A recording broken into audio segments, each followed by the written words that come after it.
A continuación, Diplomacia en directo. Clasificación A. Apto para todo público. Las opiniones vertidas en este espacio por la producción y dirección del programa son de exclusiva responsabilidad de sus autores y de quienes intervienen en ellos. Telesucesos Canal 29 UHF presenta Diplomacia en directo, un programa de enfoque y reflexión sobre la vida y el comportamiento internacional del Ecuador y la comunidad de naciones, con la conducción del embajador Edwin Johnson. Diplomacia en directo. Hoy quiero dar la bienvenida, la más cordial bienvenida a un muy querido colega, el embajador doctor Gonzalo Salvador Holguín, mi buen amigo, especialista en Derecho Internacional, varias veces ha sido asesor jurídico de la Cancillería y a lo largo de medio siglo de funciones brillantes, él ha desempeñado jefaturas de misión en diferentes países del orbe, a lo largo, como digo, de más de 40 años de servicio al país como diplomático. Y en esta ocasión quisiera abordar con él que más bien nos explique la situación en la que se encuentra actualmente el caso que se ha planteado por parte de México ante la Corte Internacional de Justicia en La Haya. De tal manera que, para ganar tiempo, le daré el uso de la palabra a fin de que, por favor, nos dé sus puntos de vista que serán de mucha importancia para la opinión pública del Ecuador y del resto de países. Adelante, Gonzalo, bienvenido. Muchas gracias, Edwin, por la invitación a participar en este prestigioso programa de opinión pública vinculado a temas internacionales. En esta ocasión, pues, la idea es tratar respecto a cuál es el estado de la demanda presentada por México en contra del Ecuador por la inviolabilidad de la misión diplomática de México cuando se capturó dentro de los predios al economista Jorge Glass, acusado, pues más que acusado, sentenciado por la justicia ecuatoriana por el delito de asociación ilícita en el caso de Odebrecht, en el caso de cohecho agravado, en el caso conocido como sobornos o error verde, y además sobre él pesa un llamamiento a juicio por el delito de peculado por la reconstrucción de Manabí. El caso es que México presentó su demanda en contra del Ecuador, a la cual me referiré más adelante respecto a cuáles son las pretensiones de México. A su vez, el Ecuador presentó también una demanda ante la Corte Internacional de Justicia en contra de México por una serie de violaciones de México al derecho internacional. De lo que conozco, se dio pues la audiencia de medidas cautelares solicitadas por México, que estaban constreñidas básicamente a la protección de los predios, de los bienes inmuebles que tiene México acá en Ecuador, dígase la misión diplomática y la residencia del embajador, así como la protección de los archivos de la embajada mexicana y todos los bienes que tiene México en Ecuador. Como ustedes bien conocen, Ecuador oportunamente e inteligentemente brindó todas las seguridades al gobierno de México y lo hizo saber a la Corte Internacional de Justicia de que tomará todas las medidas posibles y del caso para proteger los bienes de la Embajada de México en Ecuador, así como la protección de sus archivos. La Corte consideró esta situación y expidió una orden en la cual la Corte consideró que las medidas cautelares por México, solicitadas por México, no eran necesarias en virtud de que el Ecuador había dado todas las seguridades de buena fe para proteger los predios de la Embajada de México, repito, la residencia, la Cancillería y los archivos. En este sentido, los jueces de la Corte, sobre la base de la jurisprudencia internacional que maneja esa propia Corte, señaló pues, que no había el sentido de urgencia, de daño inminente a los bienes de la Embajada de México, y en consecuencia pues desechó el pedido de medidas cautelares solicitadas por México, en el entendido de que el Ecuador estaba actuando de buena fe y había dado seguridades para la protección de los medios. Este fue el último, hablemoslo así, episodio público respecto a la demanda presentada por México. Más adelante, en días pasados, y como suele hacerse en la Corte, el secretario de la Corte llama a los estados involucrados en el proceso para establecer una suerte de calendario respecto a la presentación de los cuerpos jurídicos que comprende el proceso. Y básicamente, pues el principal cuerpo es la memoria, donde se sustancia toda la demanda que en este caso presentará México, ¿no? Es un documento que puede contener de 100 a 140 páginas, donde pues, México expone todos sus argumentos legales respecto a la demanda que plantea contra Ecuador. Y esta es la primera etapa del proceso. México, hasta donde tengo entendido, ha pedido que se le dé el plazo de 1 año para la presentación de la memoria. Ecuador, por su parte, ha mencionado a la Corte que bastaría un periodo de 6 meses. La Corte tiene que decidir, en función de estas dos posiciones, el tiempo que concederá, en este caso a México, para que presente la memoria, y a lo cual seguirá, después de la presentación de la memoria de Ecuador, la presentación de lo que se llama la contramemoria de Ecuador, donde se rebaten los argumentos presentados por México en la memoria. Luego de ello sigue una siguiente actuación procesal, que es la presentación de la réplica de México a la contramemoria de Ecuador. A su vez, transcurrido algún tiempo, Ecuador tiene que presentar lo que se llama la dúplica a los argumentos de México en su réplica a la contramemoria de Ecuador. Este es el proceso escrito que se lleva en la Corte, dígase, por lo demás, que es un proceso reservado. Esto puede tomar, yo estimaría fácilmente unos 4 años o más. Inmediatamente de ello, el proceso se hace público y entonces las partes van a la fase oral, donde se presentan pues, los agentes de los respectivos países con sus abogados para exponer verbalmente los argumentos que tienen los países, en este caso México, las respuestas de Ecuador. Y en ese punto la Corte falla. Pero ¿cuál es el caso?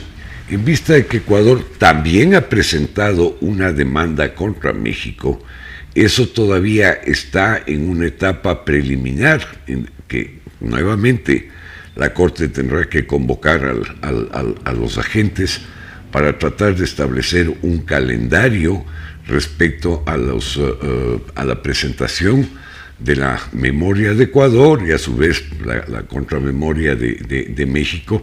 También, les repito, será un proceso que puede durar entre 4 o 5 años, con una particularidad.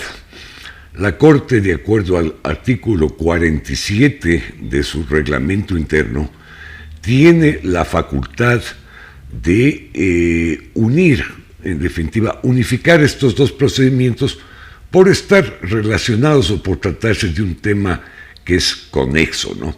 Entonces, se espera pues que este sea el desarrollo y el curso normal que podría seguir este proceso, que repito, no tomará menos de 5 años o más hasta que la Corte emita su laudo o su fallo, sentencia, como quieran llamarle, respecto a los dos casos, de tal manera que va a ser un proceso extremadamente largo, del cual poco o nada conoceremos durante mucho tiempo, porque, les repito, el proceso escrito es un proceso reservado que solo se hace público después de que se termine el procedimiento escrito. Esto es lo que puedo comentar respecto a cuál es la situación de la demanda. En cuanto dice relación con las acciones que se han dado paralelas a estos procesos, como ustedes bien conocen, el gobierno de Suiza, vía solicitud de los dos países, se va a hacer cargo de los intereses tanto de México como de Ecuador en sus respectivos países, ¿no?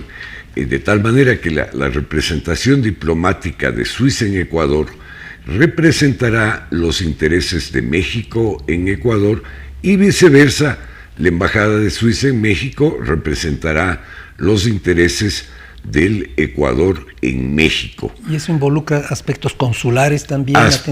Afortunadamente implica aspectos consulares que para nosotros es de fundamental importancia, ¿no? Dado la cantidad muy grande de problemas que se presentan en México con nuestros migrantes que pretenden ilegalmente ingresar a los Estados Unidos y que son detenidos en México, es decir, en unos casos, en otros casos son objeto de extorsiones, incluso de secuestro por parte de las bandas criminales, delincuenciales mexicanas que existen en fronteras, ¿no?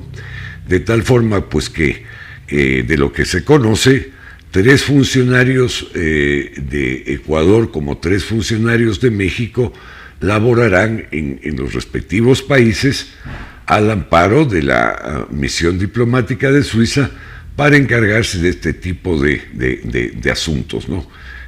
Básicamente relacionados con temas consulares y eventualmente algún tema que podría surgir en materia de comercio, en materia de algún tipo de contencioso, que yo dudo mucho que se pueda dar, pero para eso están ahí los funcionarios diplomáticos que actuarán al amparo de las embajadas de Suiza en Quito y en México. Ahora, la situación que plantea México, es decir, al haber recibido a un prófugo de la justicia ecuatoriana, que fue sentenciado por la justicia ecuatoriana, ¿cómo se plantea frente a la reacción mexicana en este caso? A ver, yo creo que indudablemente México viola las 2 convenciones de asilo vigentes para los 2 países, y me refiero a la Convención de Asilo Político de Montevideo de 1933 y a la Convención de Caracas de 1954 en su artículo 1, en las cuales claramente se establece que no es lícita la concesión del asilo a aquellas personas que estén incursas en delitos comunes y que estén bajo un proceso o que hayan sido sentenciadas por la justicia, ¿no? ¿Cuál es el caso del señor Glass, no? Él ha recibido 2 sentencias condenatorias, repito, por el caso Odebrecht como asociación ilícita, por el caso de cohecho agravado, en el caso del proceso de sobornos, ¿no? Y el llamamiento a juicio en el cual estaría imputado en la reconstrucción de Manabí por el delito de peculado.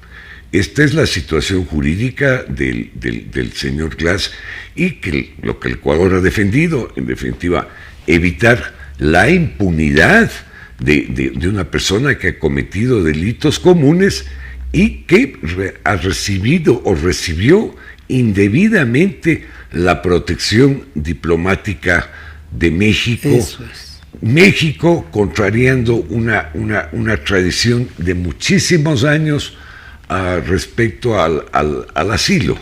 México fue un referente en dos temas, diría yo, que son cruciales en el desarrollo de estos procesos judiciales que se van a dar.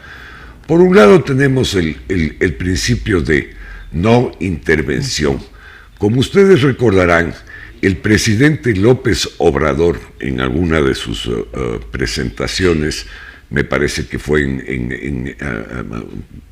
el 23 o 22 de abril, en una de sus alocuciones que le llaman las mañaneras, intervino en asuntos internos del Ecuador, cuestionando, en definitiva, las elecciones de Ecuador, señalando que el vil asesinato al candidato Villavicencio había alterado el panorama electoral del Ecuador, afectando las posibilidades de la candidata presentada por la Revolución Ciudadana, y que eso pues habría precipitado algo inesperado, algo que no se esperaba en Ecuador en el resultado de las elecciones, ¿no? Hubo una respuesta de Ecuador. El señor Andrés Manuel López Obrador respondió señalando, pues tratando de fachos a las autoridades nacionales. Todo eso inconcebible en el trato de dos países hermanos. Pero volviendo al tema de la no intervención, yo les decía que México fue un referente para América Latina, en el sentido de que ya en 1868 ese gran prohombre, Benito Juárez, señaló que entre las personas como entre los estados, el respeto al derecho ajeno es la paz. Posteriormente, ya ha entrado el siglo pasado, en 1938, si mal no me equivoco, el presidente Venustiano Carranza trazó lo que viene a ser, en definitiva, la política exterior de México en materia de no intervención. Y ahí señala pues muy claramente que los países no tienen derecho a intervenir en los asuntos internos de otros estados, porque ello constituiría una intromisión indebida. Y esta pues fue una política tradicional de México que se viene todavía más a afianzar con lo que se llama la doctrina Estrada respecto al reconocimiento de gobiernos, en la que este célebre canciller señaló pues que México no reconoce ni se pronuncia respecto a cambios que puedan darse de gobierno, porque eso sería inmiscuirse en asuntos internos de otros estados, y que México pues prefiere en definitiva no hacer pronunciamientos, sino o mantener su misión diplomática o retirar su misión diplomática, pero no un pronunciamiento explícito respecto a la calidad de un gobierno, de un cambio que pueda darse, que esto contrasta con nuestra célebre doctrina, una doctrina ecuatoriana presentada por el ex canciller Carlos Tobar Borgoño, que dijo que aquellos gobiernos surgidos ilegítimamente fruto de un rompimiento del orden democrático no deberían ser reconocidos por los países latinoamericanos, de tal manera que, bueno, es un tema más de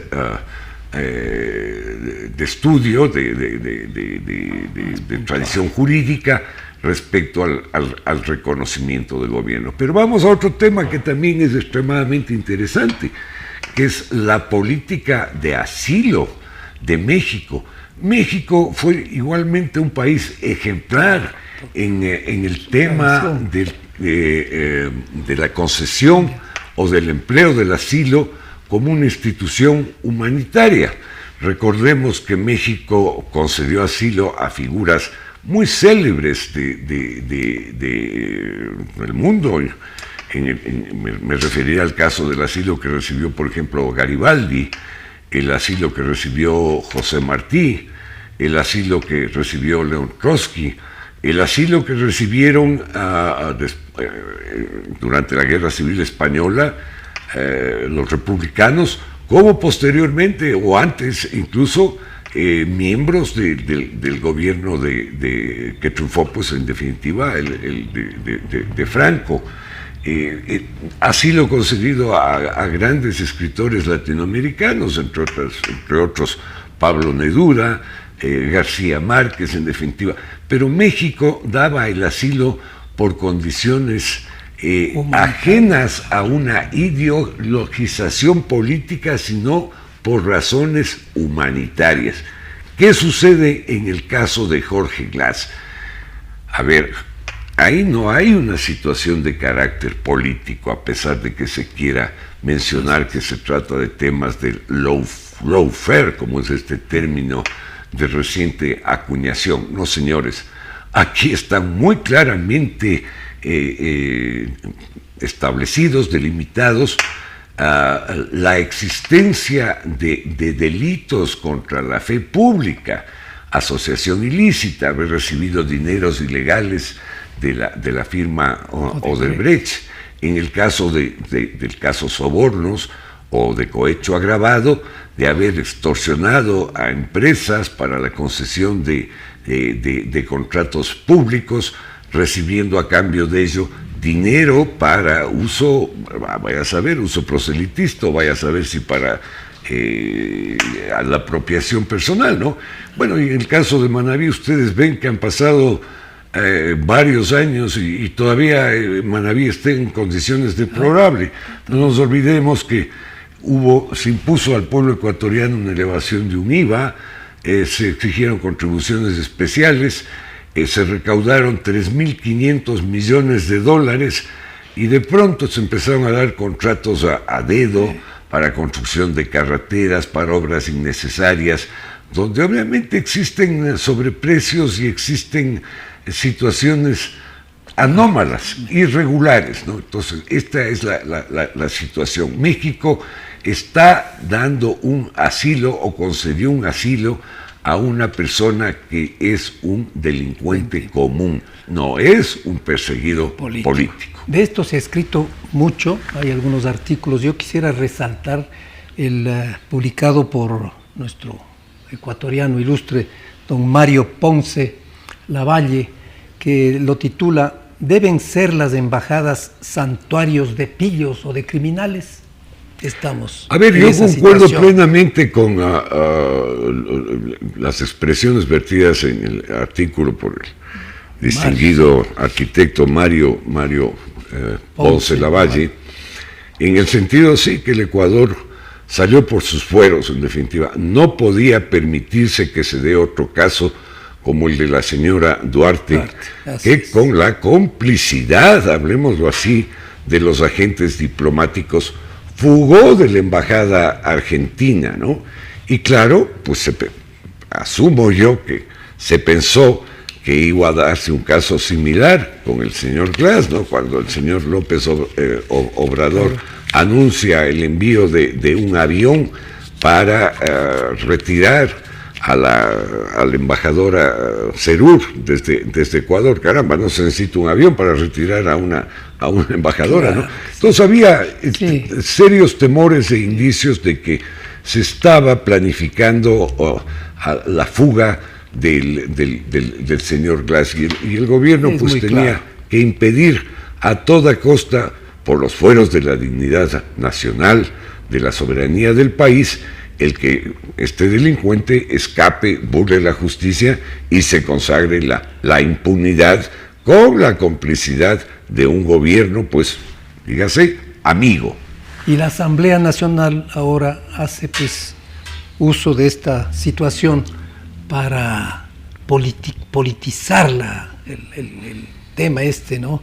Y quiere pues condenar la actitud ecuatoriana a través de un llamado que se quiere hacer a la canciller, de tal manera que es bárbara la situación como se plantea. A ver, yo desde mi punto de vista estimo que todos estos pronunciamientos que se han dado pues en la asamblea a través de diversos asambleístas e incluso unas declaraciones del presidente del Congreso ecuatoriano, el señor Henry Kronfle, si mal no me equivoco, ante las colonias, ante la comunidad ecuatoriana en Nueva York, donde en definitiva critica la intervención del gobierno ecuatoriano.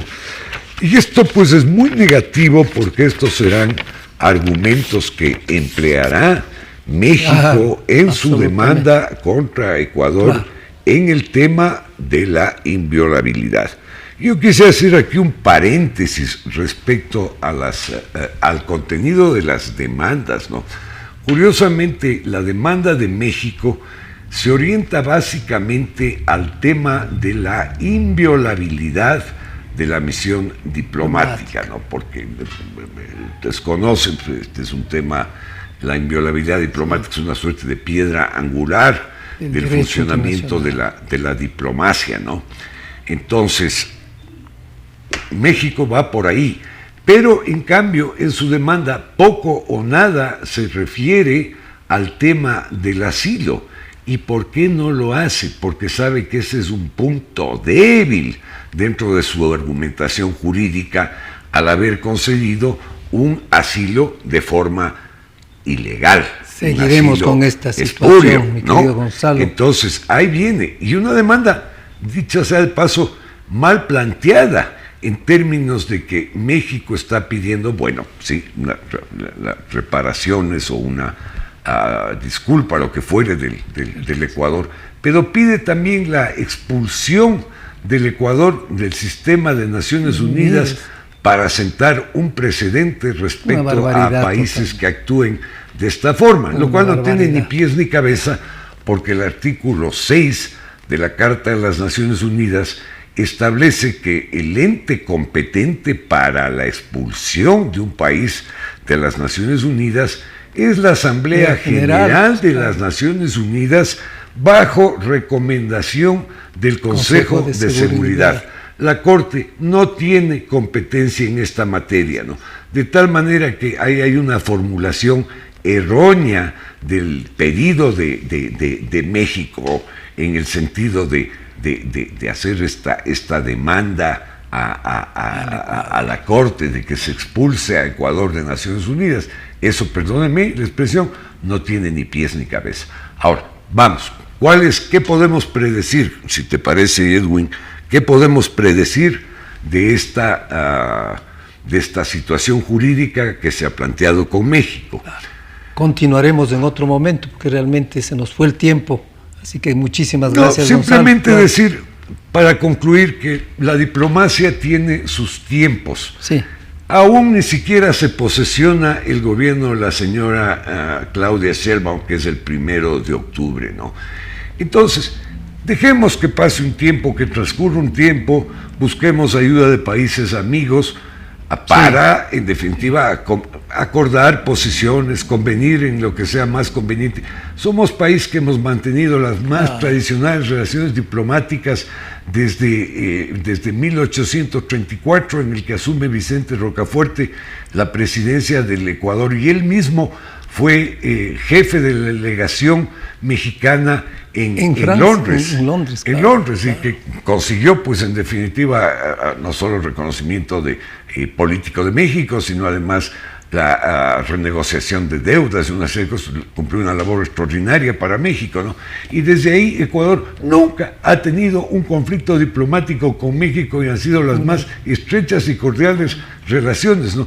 Son dos pueblos hermanados, y esto es absurdo que por razones ideológicas se pretenda separar a los pueblos. Los gobiernos son transitorios, los pueblos son permanentes, de tal manera que tenemos que algún rato los dos países llegar a una reflexión y arreglar estos problemas sin tener que esperar 5 años a un pronunciamiento de la Corte Internacional de Justicia. Hay muchos intereses en juego y muchas relaciones de amistad, de contacto entre los dos países que tenemos que mantener nuestra solidaridad y nuestra fraterna y estrecha amistad. Muchísimas gracias. Las opiniones vertidas en este espacio por la producción y dirección del programa son de exclusiva responsabilidad de sus autores y de quienes intervienen en ellos. Telesucesos Canal 29 UHF presentó Diplomacia en Directo, un programa de enfoque y reflexión sobre la vida y el comportamiento internacional del Ecuador y la comunidad de naciones, con la conducción del embajador Edwin Johnson. Diplomacia en Directo,